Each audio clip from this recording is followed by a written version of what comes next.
Okay, so in this video, we're going to review how to simplify distributed loads. There are three types of distributions that we're going to talk about. The first one's going to be simply distributed or rectangularly distributed. So if you take a look here on the right, I have a picture here of a very simple distribution. It's 5 pounds per foot and it's distributed over 6 feet.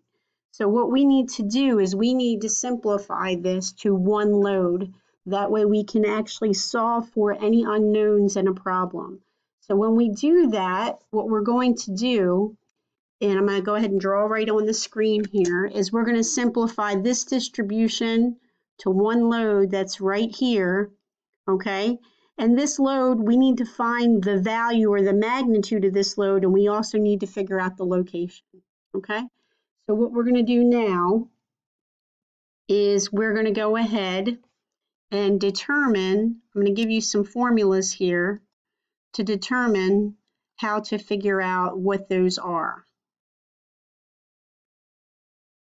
Okay, so we need to figure out the magnitude and we need to figure out the location. Okay, so the formula for the magnitude of the rectangular distributed load is basically the area of the rectangle that is made by the shape. So if I take a look at this, you can see that I've got this distance across here and I've got this height, but if I outline, it makes a rectangular shape here. So I'm going to go ahead and do that, okay? So what I'm going to do is the magnitude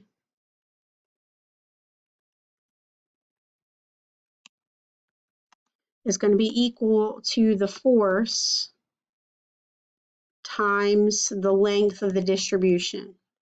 So in our case, the magnitude is going to be the force, which in our problem it is 5, times the length, which is 6.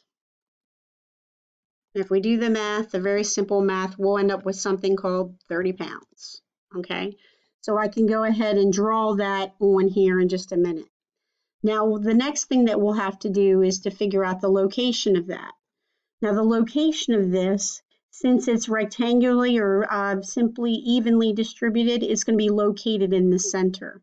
So the location, the formula for that is going to be, it's going to, we'll say a location applied at the center of the distribution. Okay, so for the location formula, and I'll tab this in so it looks nicer, it's going to be the length divided by 2. In our case, the location is going to be equal to 6 divided by 2, which is going to be 3 feet from the end. Okay, so now that I have that, I'm going to go ahead and draw that in here so it makes a little bit more sense. Okay, so here the value that we have is 30. Okay, all right, and then my actual distance here from here to here is supposed to be 3. Okay, all right, if we move on to the next distribution, okay, we've got a triangularly distributed load. So very similarly, we are going to need to find the magnitude and the location of the simplified load. Now, just like we did before, the magnitude is going to be equal to the area of the shape that is made by the distribution. Okay, so if we take a look at this here, you'll see that this makes a triangle here. So we're basically going to find the area of this triangle.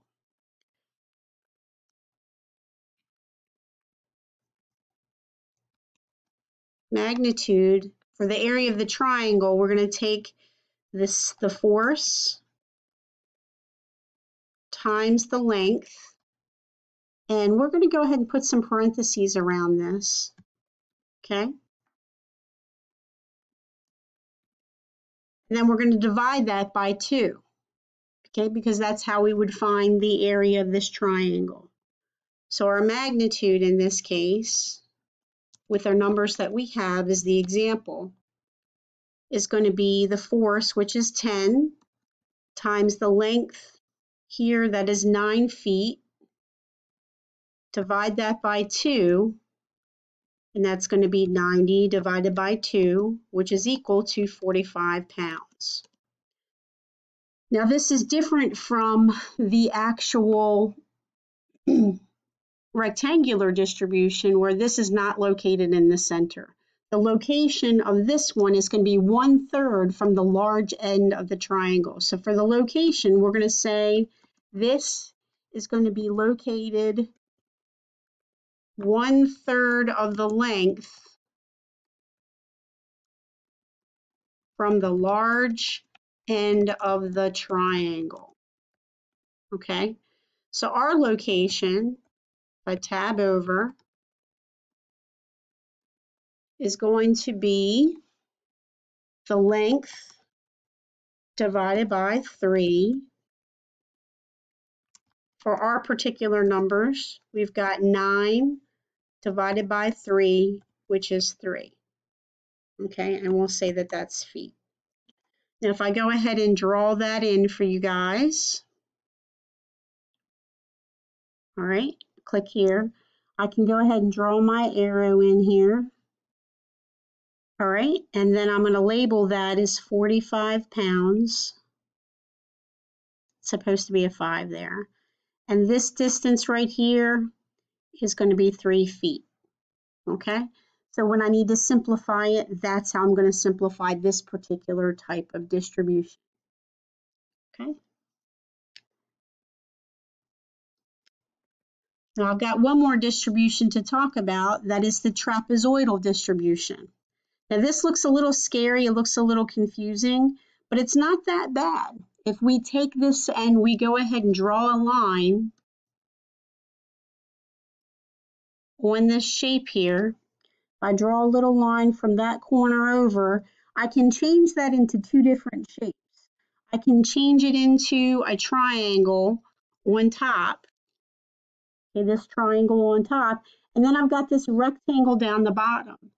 So instead of simplifying this into 1 load, we're going to simplify this into 2 loads. So we're going to take what we learned before, and we're going to basically do both of those together in one. So we'll say the magnitude, in this case, magnitude of the rectangle on the bottom, okay, it's going to be the area of the rectangle, okay, and that is going to be the force times the length. Oh, let's put in magnitude here.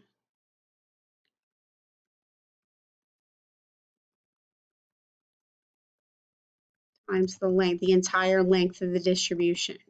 And our numbers, we're going to go ahead and just put those numbers there. We're going to use this 4 because that's the height of the rectangle that's there.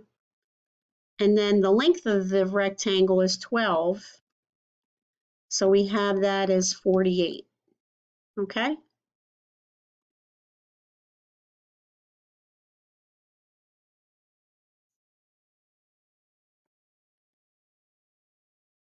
We'll just keep that there. The location of the rectangle simplification is in the center. So in our case, for that one there, we're going to say the location is half of 12, which is 12 divided by 2, and that's equal to 6. Okay? So that takes care of the one simplification. I'll go ahead and draw that in for you. I do that now. Okay, you see I can go ahead and put this in. There's my arrow. That's 48. And then I've got this distance here, which is 6. Okay? Now I have to go ahead and figure out what the other simplification is here. This one's a little trickier, okay? I'm going to go ahead and tab this in. That way it's a little bit easier to read and I can get some space.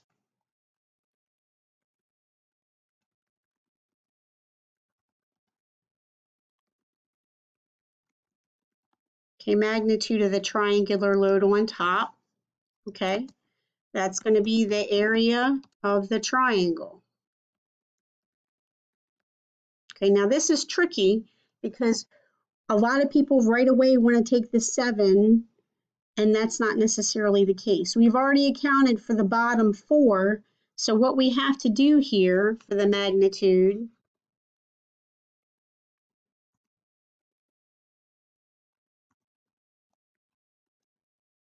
is we have to take the force 1, and we've got to find the difference between that, the force 2. Okay, so in our cases, okay, we've got the 7 and the 4. Okay, now that's the magnitude. That's the height of the triangle. Now we're going to do the length of the triangle, which is right here, and that's the 12. So we're going to do times the 12 times the length. All right, and then we're going to take this whole thing,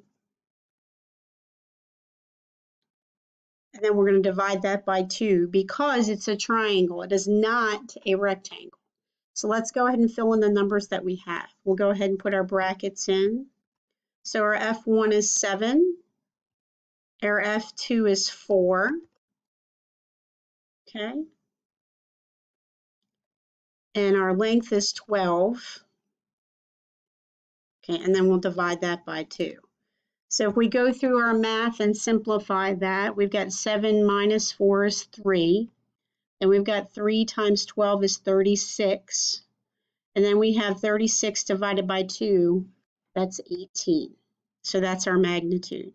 So that'll be our magnitude. Now our location, just like we had before for the other triangular load, our location is going to be 1/3 from the large end of the triangle.